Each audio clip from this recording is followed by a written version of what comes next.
Hello, this is Robert Stearns. Hey, I want to thank you for tuning in. I really believe that learning is one of the greatest joys in life. And one of the greatest ways to learn is simply to have meaningful conversations, both with those who come from a similar background as yours, as well as those whose background might be very different. So my hope is that as we connect and converse with leaders from all around the world, that we will learn and grow together. If you're new with us, hit the subscribe button and we'll deliver the new episodes to you right away.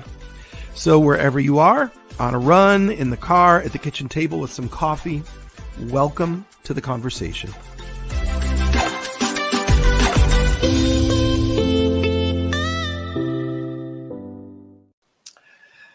And welcome indeed, everybody. Bruchim habayim in Hebrew. Happy to have you here. Hag Sameach Hanukkah, or is it Hag Hanukkah Sameach? I think it's Hag Hanukkah Sameach. We'll ask the rabbi in a moment, but happy Hanukkah and Merry Christmas. And I hope you are staying warm and safe up here in Buffalo. We're having balmy weather, as always. It's just beautiful up here. We're getting ready, like, I don't know. The thing is, Danny's my producer. He's off camera, but thank God for Danny. Danny, everything now, it's like, it's the storm of the century. And it's like the boy who cried wolf. Like, you can only say that so many times and nobody's going to believe you anymore, right? So I don't know. My childhood, we never had these storm of the centuries. It was just like you just kept going. But it looks like it's going to be a challenging Christmas weekend. Listen, if you are local to us in Buffalo, if you're a part of the Tabernacle family, we have made the sad decision. I'm not happy about it, and I waited as long as we could, but in the end, we are having to cancel both our Christmas Eve and our Christmas Day services. The advisories, the weather advisories are just too strict up here right now. And we've just seen many, many, many churches cancel before we did. I kept saying, no, we're going to gather together. But we made the decision. So we are recording a beautiful Christmas service for you. It'll be available tomorrow night at, I think, 5 p.m. They'll put it out. I think it's either 5 or 6, but I think it's 5. And I'm so grateful. Thank you, Tabernacle music team. They drove in tonight before the storm. I think they're still there. They're recording everything. Danny came in. I recorded my Christmas message, which I think is beautiful. My Christmas message is called The Journey to Christmas. The Journey to Christmas. And so you can tune in Saturday night, right? It's Christmas Eve, Saturday night for that. But we are going to cancel. Okay, Diana Hogue says, meanwhile, our Christmas forecast is 82 degrees. Thanks, Diana. Rub it in there in Anaheim, California. Just rub it in there. Diana, we love you. We bless you. Diana, I ran into David and Tiffany Dearman in the middle of Zion Square in Jerusalem. I was in Zion Square in Jerusalem about 2 weeks ago. And I'm walking down and boom, there is Pastor David and Tiffany Dearman, who of course were part of the Anaheim church for many years. And now they are planting the Memphis Tabernacle in Memphis, Tennessee. Memphis, Tennessee. Anyway, let's see who's in the room. Hit the share button, everybody, real quick. You've got one job. Hit the share button. Hit the share button. If you're on YouTube, if you're on Facebook, get the word out. Hit the share button. We want to fill the room up. And let's see. Terry is here. God bless you, Terry. Terry, I got your message that you sent me earlier. And my heart, Terry, we so appreciate you. You're such a powerful part, Terry, of the Eagles Wings family. And we appreciate you and love you. And thank you for that message you sent through, that personal message, Terry.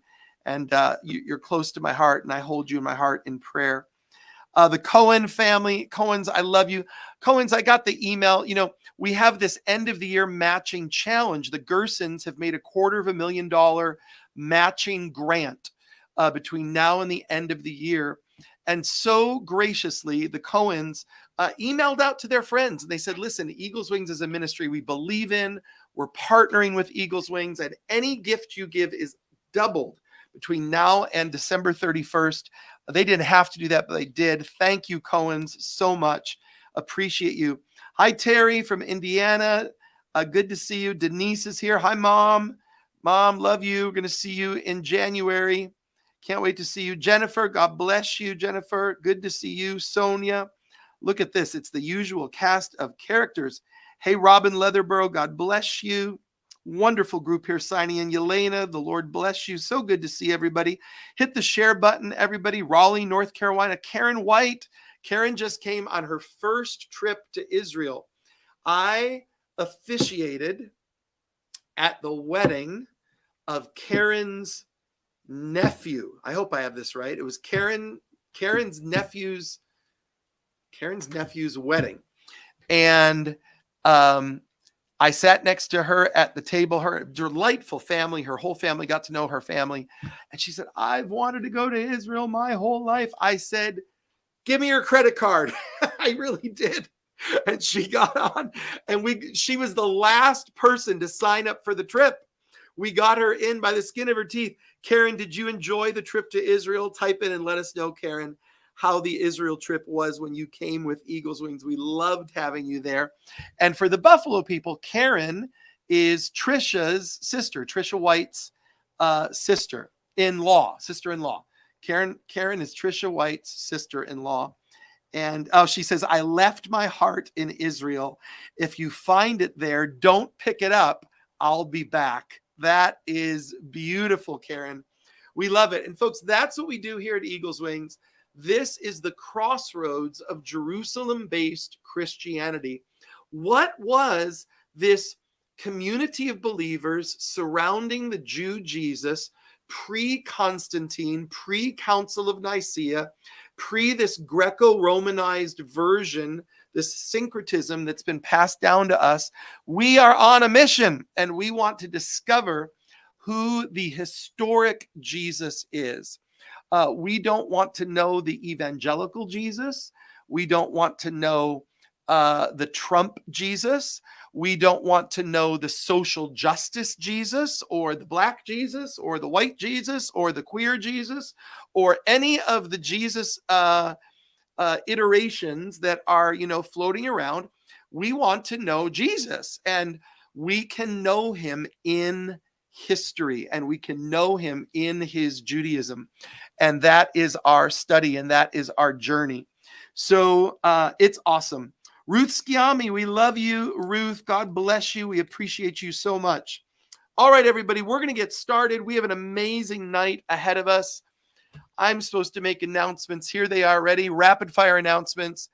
You've got just another week to get in your end of the year gift. Any gift you give will be doubled. So please give generously between now and December 31st.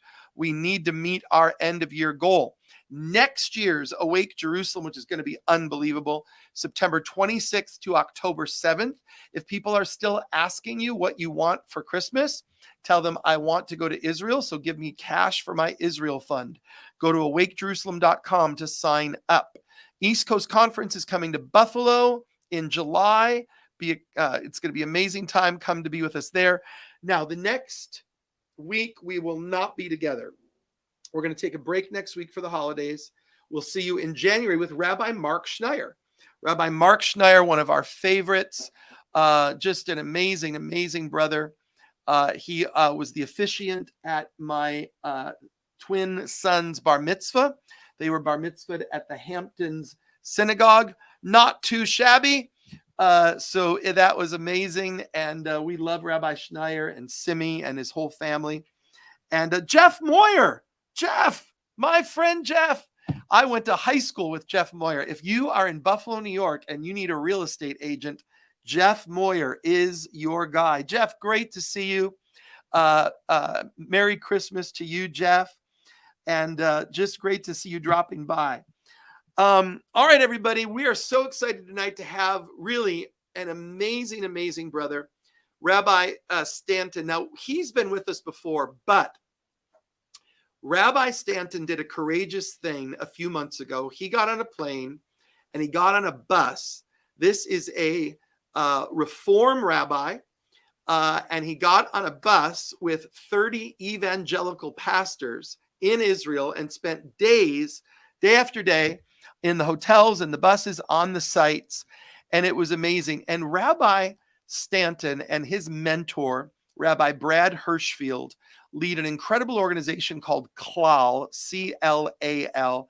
Danny, if we can find it and put it into the comments, let them look up the website.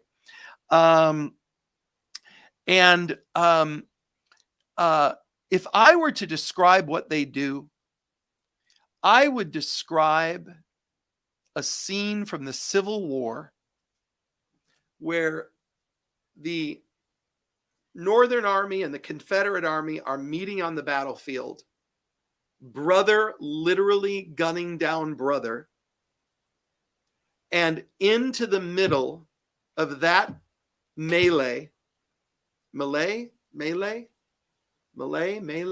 into the middle of that mess, walk Rabbis Hirschfield and Stanton at the risk of their own lives and their own reputations, and they put their hands up and they say, brothers, there's got to be a better way.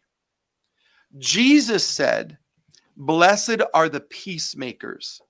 Blessed are the peacemakers, for they shall be called the sons of God. And Rabbi Stanton and Rabbi Hirschfield are walking into the midst of the current culture war that is poisoning and creating such toxicity in America. And they're saying, stop. There has to be a better way. They are peacemakers, and we are honored to welcome Rabbi Joshua Stanton, my brother. So honored and blessed to see you again and to have you here. Thank you so much. And to get to study Torah with you is an incredible blessing. Would it be okay to talk about Hanukkah for a minute, though? I realize we got to study Torah, but there's an important thing happening in the world right now. And I'm going to tilt my camera slightly. Fifth night, yeah. Fifth night. This is my ugly Hanukkah sweater. I thought it was thematically appropriate. And what I love about Hanukkah is it's all about bringing light into the world at the darkest time of year. Not only are the days the shortest and the nights the longest, but we actually have the smallest sliver of moonlight available. And our people, for historic reasons, realized that miracles could exist in this world, and realized that one of the great miracles was the ability to bring forth light even amid darkness. And it was historic darkness when we were worried that Judaism would be snuffed out. Right. It was literal darkness because this is a time of year when there's an awful lot of it. And we weave the two together with the symbol of the menorah. And the Chanukiah, to be more specific, the menorah that has, instead of 7 different prongs, it has 8 different holders for candles and the shamash in the middle. And one of the most beautiful discussions is whether you should start with 8 candles and go down to 1, or increase the number of candles each night. And those of you who have seen a Chanukiah, a menorah, know that we add, and it is because light builds on itself. Mm-hmm. And light grows when it is cultivated and cared for. Mm-hmm. And so this is a moment when I see us coming together and our communities of faith coming together, and people who are tired of the culture wars coming together and saying there's got to be a way to make more light in this situation. Mm-hmm. And I have to say, Bishop Stearns, when you said that for weather reasons, your services were not going to be able to take place in person, I got really choked up, and I thought, oh my goodness, I can't believe another Christmas that's going to have to be at least partially virtual. I mean, that just sort of builds on the ambient grief in our society. Mm-hmm. And so this question is very real before us of how do we make more light, even amid disappointment, even amid grief, even amid all that ails this world and all that ails our souls. How do we make more light? And that's the essence of Hanukkah. That's the essence of your ministry. That's the essence of why your musicians are there at 9:25 p.m. on a Thursday night recording, because somehow, some way, there's got to be light right now. Mm-hmm. It's beautiful. And Rabbi, you reminded us so beautifully two things about fire, right? Because we're lighting the Hanukkah, and they've said, I think it's Proverbs, it might be Psalms, so I'm almost sure it's Proverbs, but it says that the spirit of man is the candle of the Lord. So it's the flickering, right? That's one of the reasons, folks, when you go to the wall and the practice of davening, you see the Jewish davening, it's as a candle flickers. So we're flickering as a living candle in the presence of the Lord. And the two things, Rabbi, about a fire is, number one, it's one of the only things, it might be the only physical substance that the more you give it away, the more there is, right? Like if I give away water, we have less, I have less water, right? But the more fire you give, the more that fire grows. It never diminishes. So that's amazing when we talk about light. And the second thing is, light is fire is one of the only things that is always going upwards. A fire never burns sideways. It never burns down. It's always, it increases, but it's always burning upwards. It's always seeking an upward direction.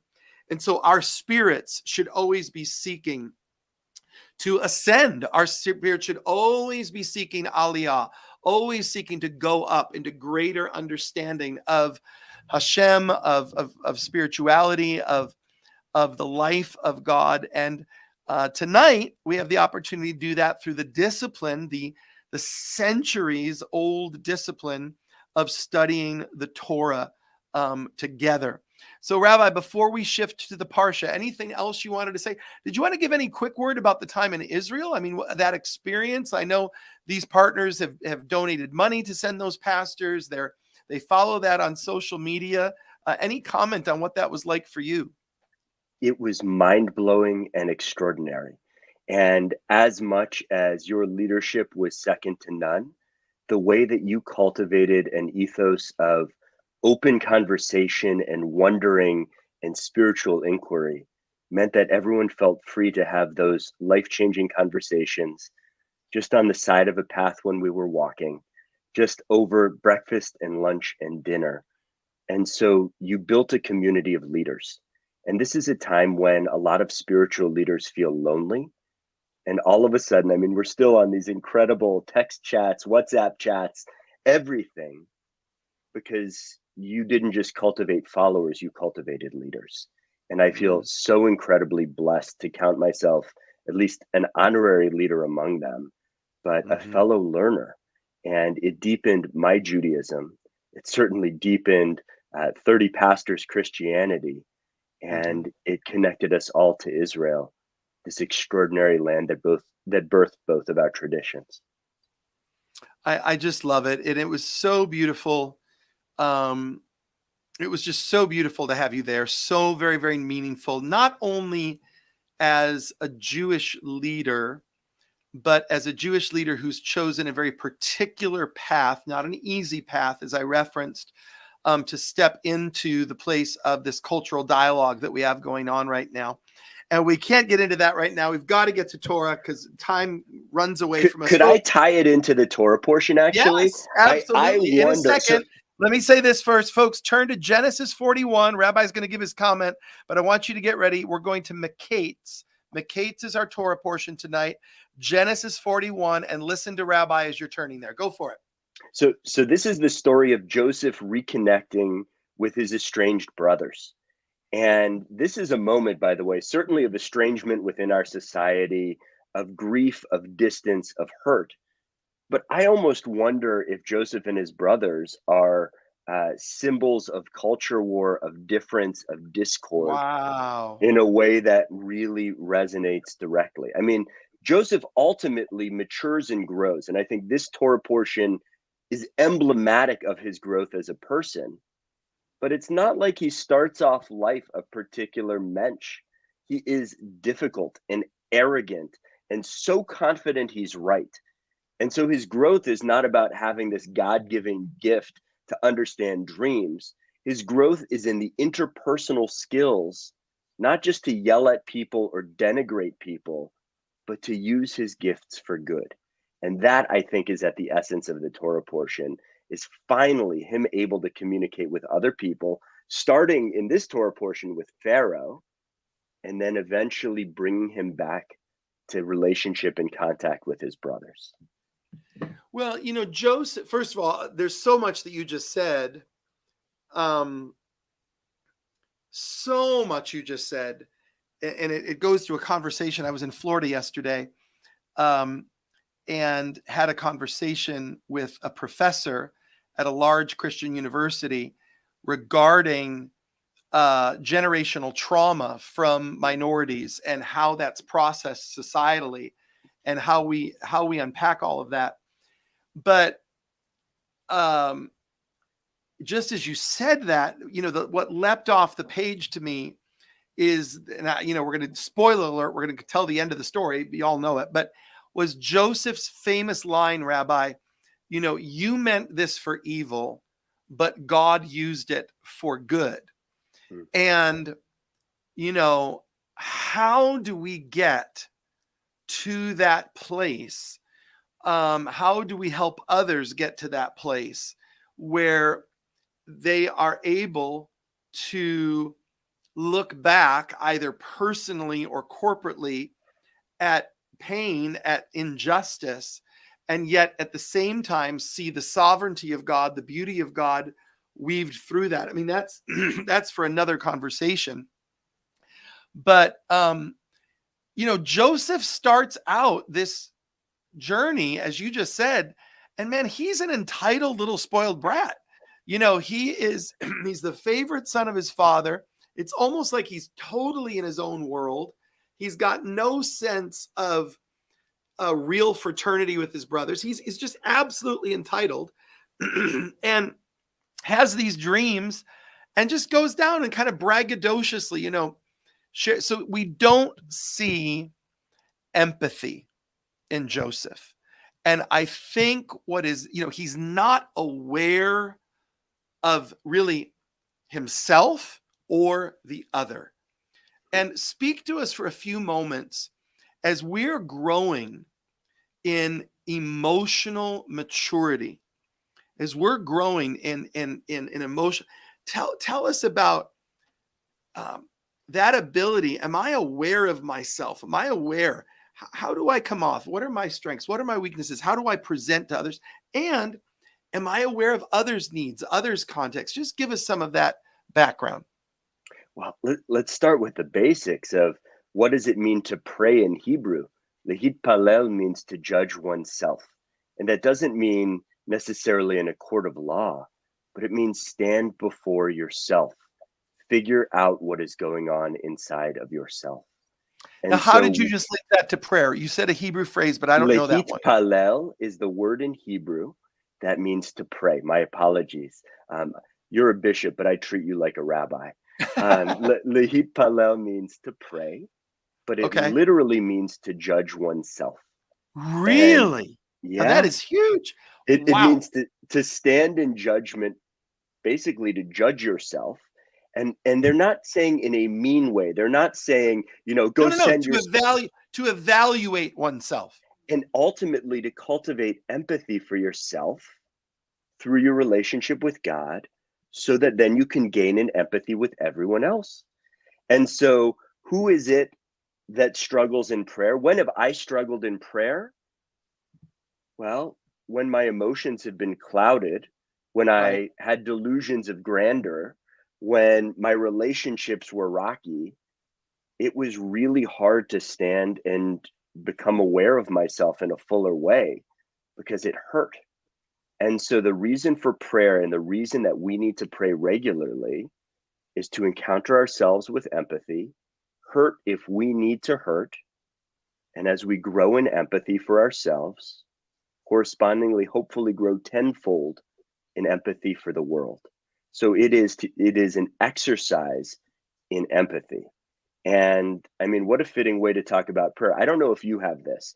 Abraham Joshua Heschel, one of the great rabbis, great theologians of the 20th century, he said that, he would pray 3 times a day, and maybe once or twice in a week, he would really daven, really soulfully prayer. And I have to say the same is true for me. I pray and I pray and I pray, And then once in a while, I have a breakthrough moment.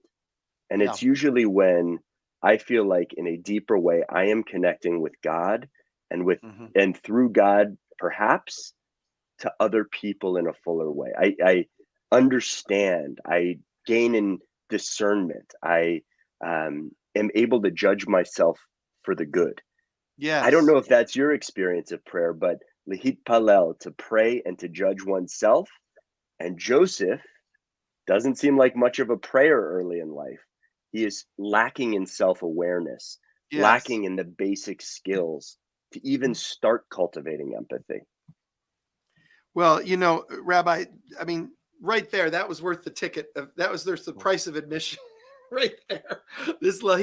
I've never heard this, to judge oneself, to evaluate oneself. That is phenomenal. And Rabbi, you're talking about this, you're faithful, and folks, the Jewish community, Jewish tradition is 3 times a day, Mincha, Shacharit, and Ma'ariv. I think I got those out of order. What is the correct order, Rabbi?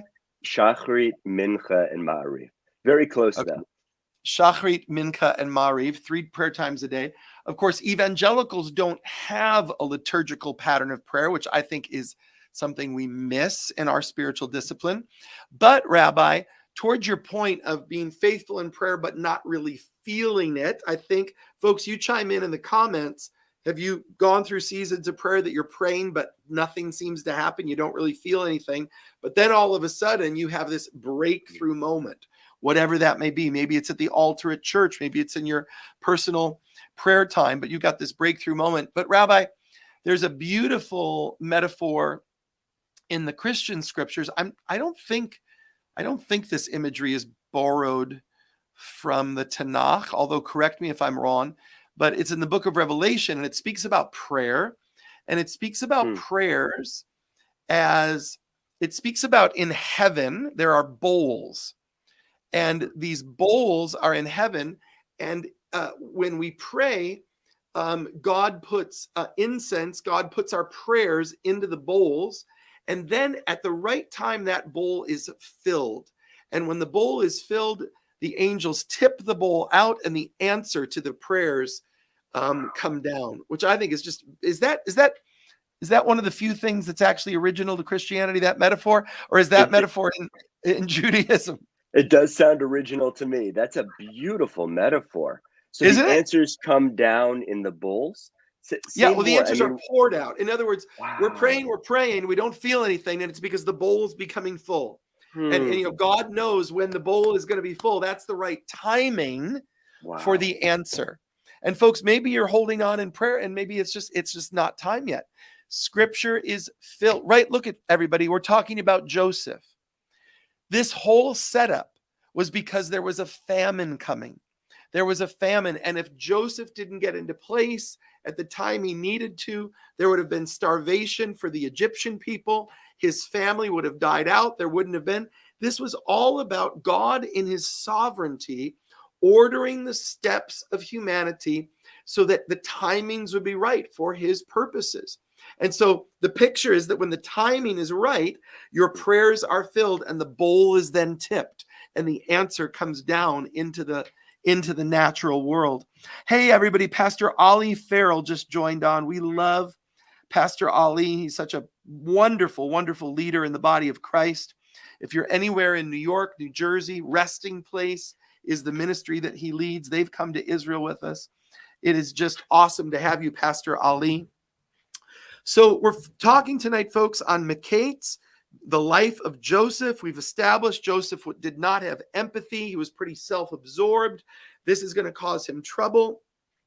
Rabbi, take us wherever you want to take us. But before you do, what does the word Miketz mean? Yeah. So vahi miketz shenatayim. It was after a certain amount of time elapsed. So it's Okay. after time had passed.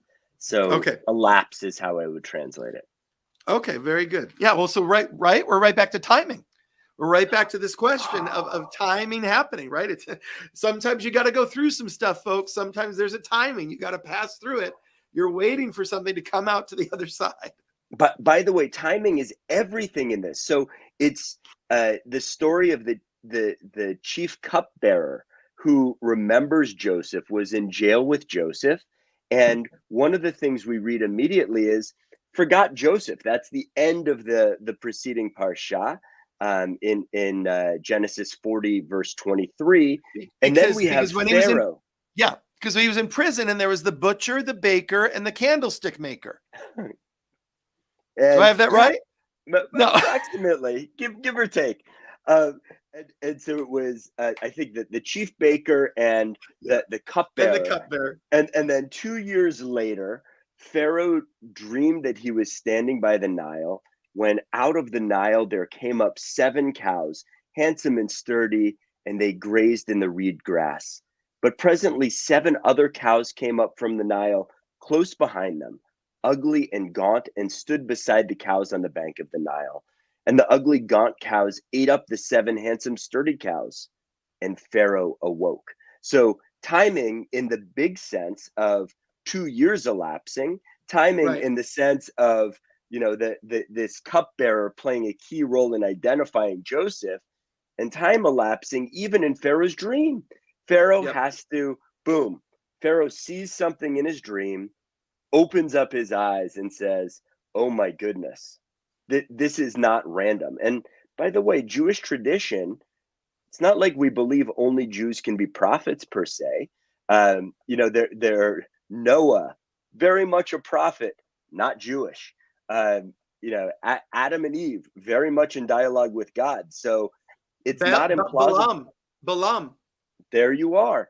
And so Jethro. very much, there you are. And so very much not implausible that through his dreams, Pharaoh was having something of a prophecy, but did not know what to do with it. And by the way, I might even pause there. How many times do we have moments of transcendent wisdom or insight, and we don't even wake up to make sense of it? We don't even ask for help. We either pretend like we understand it all by ourselves, or we go back to bed. Mm-hmm. And so something I just have to say, and you will not hear this from rabbis in general very much, and not from me, is this Pharaoh doesn't seem so bad. He knows what he doesn't know, and he also knows that something incredible just happened. He just had his world rocked while asleep. Mm-hmm. Amazing. And the power of that is that God is speaking everywhere to everyone. Are we listening? Are we dialed in? Are we paying attention? That's another matter. But I often, and I sometimes offend people, but I get up all the time in the pulpit. I say, folks, God is not a Christian. God is not a Christian. He is king of the earth. He's God of all of it. He is the chief architect of the cosmos. And he is at work in every faith group, in every people group, in the people that you can't stand, and the people you perceive as your enemy. God is at work in the midst of that. I'm not saying God is blessing that or motivating that or causing that, but God is over the long arc of history. God is bringing forth his purposes. It was, I'm not going to remember her name. I apologize. It'll come to me in a moment, but she had a beautiful saying. She was caught up into a mystical experience, one of the old Christian saints. And she said, and all shall be well, and all shall be well, and all manner of things shall be well. In other words, God is bringing his story to a beauteous and powerful, glorious ending. And we have to trust that process. Now, Rabbi, we've got to go through this quickly because let's keep on going. All right, go for it. Take us. He fell asleep and dreamed a second time, 7 ears of grain, solid and healthy on a single stalk. And close behind them sprouted 7 ears, thin and scorched by the east wind. And the thin ears swallowed up the 7 solid and full ears. Then Pharaoh awoke. It was a dream. Next morning, his spirit was agitated, for he sent for all the magician priests of Egypt, Khartoumim, and all its sages. And Pharaoh told them his dreams, but none could interpret them for Pharaoh. The chief cupbearer then spoke up and said to Pharaoh, I must make mention today of my offenses. Once Pharaoh was angry with his servants and placed me in custody in the house of the prefect, together with the chief baker. We had dreams the same night, he and I, each of us a dream with a meaning of its own. A Hebrew youth was there with us, a servant of the prefect. And when we told him our dreams, he interpreted them for us, telling each the meaning of his dream. And as he interpreted it for us, so it came to pass. I was restored to my post, and the other was impaled. Thereupon Pharaoh sent for Joseph, and he was rushed from the dungeon. He had his hair cut and changed his clothes, and he appeared before Pharaoh. And Pharaoh said to Joseph, I have had a dream, but no one can interpret it. Now I have heard it is said of you that for you to hear a dream is to tell its meaning. Joseph answered Pharaoh, saying, Not I. God will see to Pharaoh's welfare. Beautiful. And Pharaoh said to, yeah, right? I mean, talk about a change in character, right? Exactly that. Precisely. Emotional. He's no longer the self-absorbed, arrogant. He now sees things in perspective. Any blessing he has comes from Hashem. I'm sorry to interrupt you, but that line tells us everything about the extraordinary change in Joseph through all these years. Joseph is now ready to step onto the stage of history and move into the calling for which he has been born. That is, well, how amazing that the first step is humility. Where in our culture and society is the first quality of a leader thought to be humility? Where are the examples of that? I mean, you can look far left, you can look far right, you can look to the gazillionaires out there, you can look to the people who are sort of suffering and struggling, and always there is self first. And this is saying it's not about me. Wow. Rabbi, I mean, humility is almost perceived as weakness in our culture today, because it's perceived like, if you're willing to hear from this side and try to understand that side, it's like you don't have a plan. You don't have it's sad, but the power of reflection, the power of really being a person who, again, is humble, I think is almost perceived as a weakness, which is a terrible shame. And I think we're bearing the fruit of that in our society. Oh my goodness, yes. I mean, one of the core, they always said that Moses is Hachianav, the most humble, and was the reluctant leader of our people. And Joseph is the second most spoken about in the whole Torah after Moses in terms of number of lines of Torah written about him. How amazing that one is the most humble, who then rises to a place of leadership. The other is the most arrogant, who only rises once he has found his humility. Talk about a core, repeated lesson at the very heart of the Torah itself. Beautiful. So I'm going to keep home, reading, Rabbi. if that's take okay. Us home. All right. Yeah, take us home. Joseph, so I'm going to repeat it for good measure. Joseph answered Pharaoh, saying, Not I. God will see to Pharaoh's welfare. Then Pharaoh said to Joseph, In my dream, I was standing on the bank of the Nile. They repeat the dream about the 7 cows and the 7 lean cows. And then I awoke. And then the ears of grain, I'm not going to repeat the dream. And Joseph said to Pharaoh, this is in verse 26, Pharaoh's dreams are one and the same. Pharaoh has been told what God is about to do. The 7 healthy cows are 7 years, and the 7 healthy ears are 7 years. It is the same dream. The 7 lean and ugly cows that followed are 7 years, as are also the 7 empty ears scorched by the east wind. They are 7 years of famine. It is just as I have told Pharaoh. Pharaoh has been shown what God is about to do. Immediately ahead are 7 years of great abundance in all the land of Egypt. After them will come 7 years of famine, and all the abundance in the land of Egypt will be forgotten.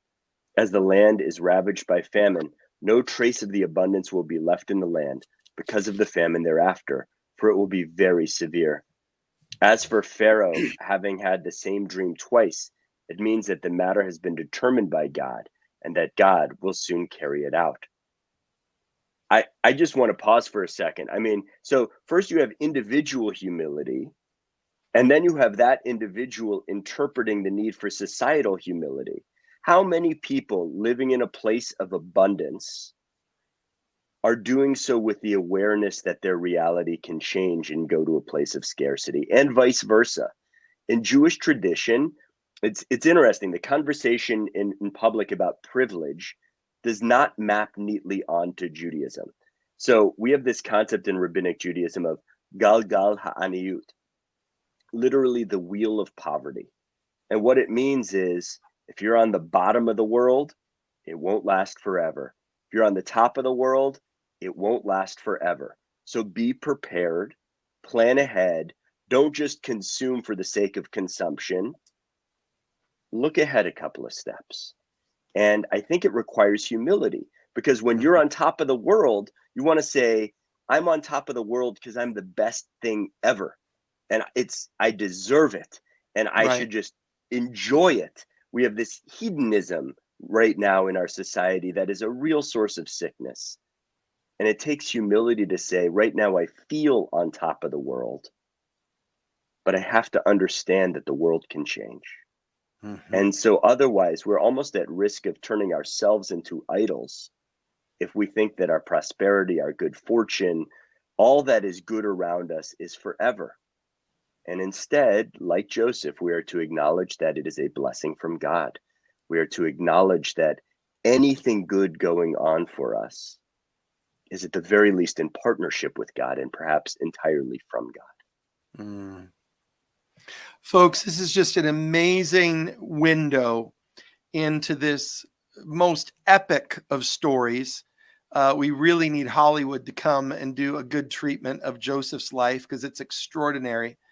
And Rabbi Joshua Stanton of Klal, and you can find them. The website is, I think it's klal.org, is doing extraordinary work. And Rabbi Stanton is walking us through tonight this amazing journey of emotional maturity that Joseph has to go through.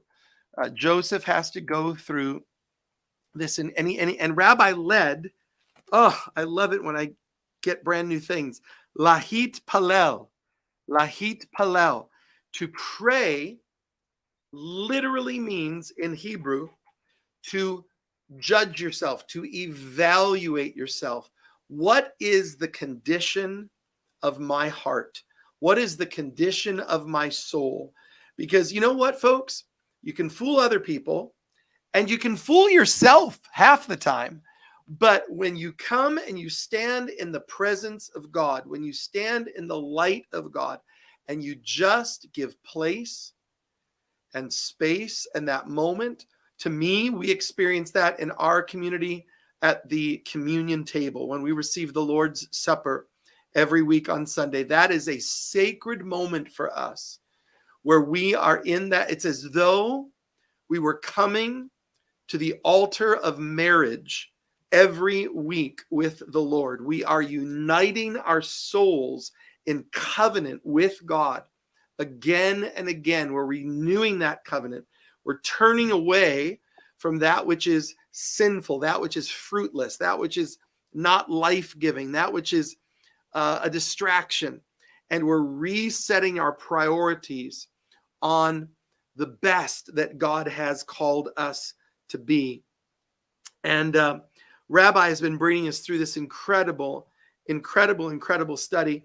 And I think another theme, and then Rabbi, I'm going to give it back to you just for a final thought because our time is gone. So I'll ask you to wrap it up in about a final 3-minute thought. But another theme was that there's a timing to all of this. Joseph got the revelation when he was young, but his soul was not prepared for it. And so Mekates means literally after a lapse of time, after a season of time. And maybe tonight you have tuned in and you are in a lapse of time. I've gone through lapses of time. I think all of us forever are going through some lapse of time in one way or the other, but you think, God, I know you want me to be here. I know this is what you want to do, but how do I get there? Be encouraged. Be encouraged. God is working. What's that beautiful song everybody we're singing lately? Waymaker, right? Even when I can't see it, he's working. Even when I can't feel it, he's working. He never stops working. That's that beautiful lyric of that song we've been singing. The Waymaker God is working even when we don't see it. So Joseph is in Potiphar's house. Joseph is in the prison. And in all of those moments, he was not aware that above what was happening, the bowl was being filled. The bowl of prayer in heaven was being filled, about to be tipped out at that moment when finally the cupbearer remembered him. The cupbearer remembers Joseph, and the time is now, and Joseph is brought out for not only the purpose that God has made him for, but also for familial reconciliation. He's about to be reconciled with his brothers. He's about to be gathered together with his father, who, thank God, was still living. And Rabbi, bring us just that final 3 or 4 minutes to wrap this up. It was not only about God using Joseph for the grand and for the extraordinary, it was about God healing Joseph's heart and healing those deepest wounds that his family had walked through. All of that happened in God's perfect timing. Absolutely. I want to connect this to the season that we're in right now, because Joseph and his brothers reconnect. They eat, they drink, they are together in this Torah portion. And you can imagine what a painful reconnection it is. Literally, these are abusive siblings to Joseph. And Joseph does not have to reconcile with them ethically or otherwise, and somehow finds a way to create space to do so. It Wow. is almost superhuman forgiveness that he finds. And I think a lot of people are going to their Christmas tables, going to their Hanukkah tables, going to whatever this season brings for them. Right. And they're hurting from past memories, Yep. perhaps from very real abuse, certainly from suffering and the imperfections that we feel so clearly at this time. And the question is, how are we going to manage it? And obviously, we're not required to go and be with people who continue to mistreat us. That's not ethically required. But if we elect to, the example of Joseph is remarkable. It's see if those people have changed and grown, and see if we too have changed and grown. Because sometimes the things that they said and did that hurt us terribly might bounce off of us because we've grown. We aren't the people we once were. We have greater skills, greater abilities. And I also wonder if humility is the place to start in all of our encounters, including with people we absolutely adore. Right. Because what a beautiful way to re-encounter each other in this sacred season. So may we be like Joseph in our growth. May we be like Joseph in our ability to somehow summon the strength to reconcile, to be those peacemakers and peace builders in our families, in our homes. May we be like Joseph in a willingness to understand that ultimately so many of the gifts in the world, all of the gifts, come from God. Oh, folks, this has been just a sacred moment, a beautiful, holy moment around the Word of God during Hanukkah, the 5th night of Hanukkah, just 2 days before Christmas Eve and Christmas. I love it, love it, love it when Hanukkah and Christmas coincide like this. It's so extra special and beautiful.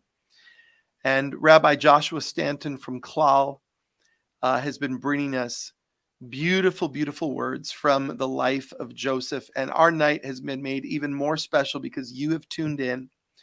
I want to invite you, if you've not had a chance to do it, could you hit the share button? because look at all the comments. I mean, so many comments of people who've been so deeply encouraged tonight. You can encourage somebody else just by hitting the share button. That would make such a difference. And we would really love to invite you to do that. Rabbi, you have just recently released a beautiful book that I had the privilege to write an endorsement for.